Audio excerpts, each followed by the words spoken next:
সংগ্রাম টিভি, সংবাদ বিনোদন সারাক্ষণ।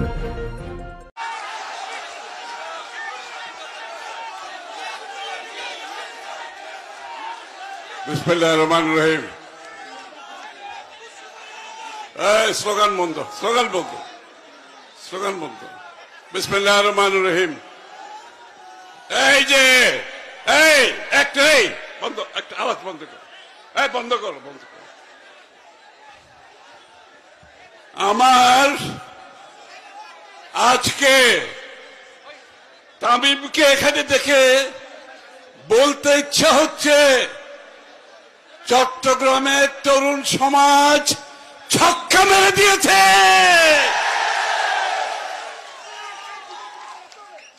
আসলে চট্টগ্রামের তরুণরা আজকে ছক্কা মেরেছে। বন্ধুগণ, তরুণ ভাই বোনেরা, আজকের সবার সভাপতি, প্রধান অতিথি, পরিচ্ছন্ন নেতা, বিএনপির সেক্রেটারি জেনারেল মির্জা ফখরুল ইসলাম আলমগীর, উপস্থিত আমাদের অঙ্গ সংগঠনের নেতৃবৃন্দ এবং বাংলাদেশের সবচেয়ে বড় শক্তি হচ্ছে এই তরুণরা শক্তি। আগামী দিনে এই তরুণরা বিগত স্বৈর শাসক শেখ হাসিনা, ফ্যাসিস্ট শেখ হাসিনার পতনের মূল শক্তি ছিলেন আপনারা সবাই। এর পূর্ণ কৃতিত্ব চট্টগ্রামের যে আন্দোলন হয়েছে,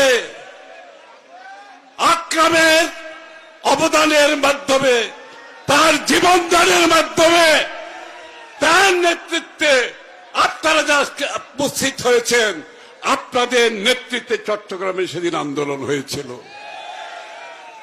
এই কৃতিত্ব চট্টগ্রামের আন্দোলনের কৃতিত্ব চট্টগ্রামের তরুণদের আমরা দিতে হবে। ছাত্রদল, যুবদল, স্বেচ্ছাসেবক দলের সর্বস্তরের নেতাকর্মীরা সেদিন বুক পেতে দিয়েছিল গুলির সামনে, প্রাণ দেওয়ার জন্য প্রস্তুত ছিল সেদিন। তরুণদের বলছে, আপনারা গণতন্ত্রের জন্য লড়াই করেছেন না? আপনারা লড়াই করেছেন বাংলাদেশের মানুষের মালিকানা ফিরিয়ে দেওয়ার জন্য। আপনারা লড়াই করেছেন বাংলাদেশে মানুষের সব অধিকার ফিরে পাওয়ার জন্য। আজকে যে অধিকারের জন্য এতগুলো প্রাণ দিয়েছে গত 10-15 বছর ধরে, যে অধিকার, যে গণতন্ত্র ফিরে পাওয়ার জন্য আমাদের হাজার হাজার নেতাকর্মী গুম হয়েছে, খুন হয়েছে, 60-70 লক্ষ নেতাকর্মীর বিরুদ্ধে মিথ্যা মামলা হয়েছে। আমাদের নেতাকর্মীরা পুলিশের হেফাজতে মৃত্যুবরণ করেছে, জেলখানায় বিনা চিকিৎসায় মৃত্যুবরণ করেছে, বাড়ি থেকে পালিয়ে বেরিয়েছে, মাঠে ঘাটে ধান খেতে আপনারা থেকেছেন কষ্ট করে করে। কিন্তু আন্দোলন থেমে থাকে নাই। জনাব তারেক রহমানের নেতৃত্বে আপনারা আন্দোলনকে সফল করেছিলেন, আপনারা স্বৈরাচারকে বিতাড়িত করেছেন।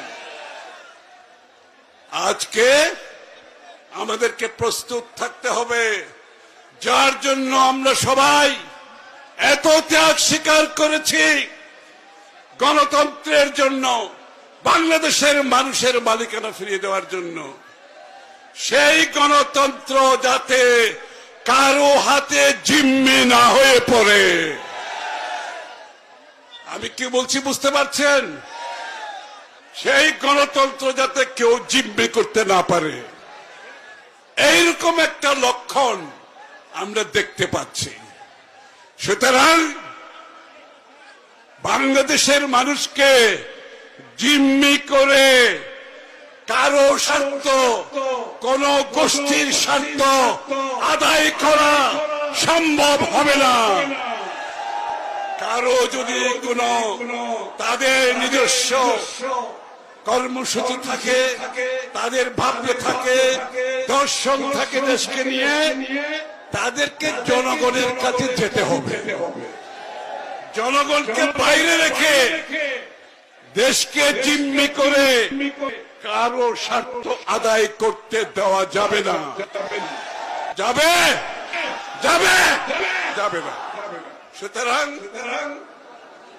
আমরা যারা সেদিকে পায়তারা করছে তাদেরকে সাবধান হতে হবে। সেই দিন স্বৈরাচারকে বাংলাদেশের মানুষ বিদায় করেছে, যেই দিন সেই স্বৈরাচার যখন পালিয়ে গেছে, বাংলাদেশের মানুষের মনোজগতে যে পরিবর্তনের ঢেউ আসছে, সেটা আমাদের সকলকে ধারণ করতে হবে, সেটা আমাদেরকে বুঝতে হবে। সেই নতুন চিন্তায় তারেক রহমানের নেতৃত্বে ৩১ দফার সংস্কার বাস্তবায়নের মাধ্যমে বাংলাদেশের মানুষের যে আকাঙ্ক্ষা, সেই আকাঙ্ক্ষা আমাদেরকে পূরণ করতে হবে ইনশাআল্লাহ। আমরা মাঝে মাঝে নতুন রাজনৈতিক বন্দোবস্তের কথা শুনি, তাই না?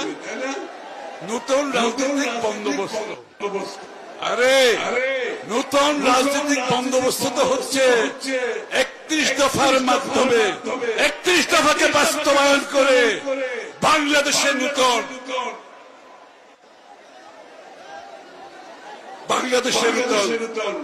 রাষ্ট্র ব্যবস্থা আপনার রাজনৈতিক সংস্কারের মাধ্যমে বিএনপি প্রতিষ্ঠা করবে। সেই ধারণা শেখ হাসিনা পালিয়ে যাওয়ার পরে আসে না।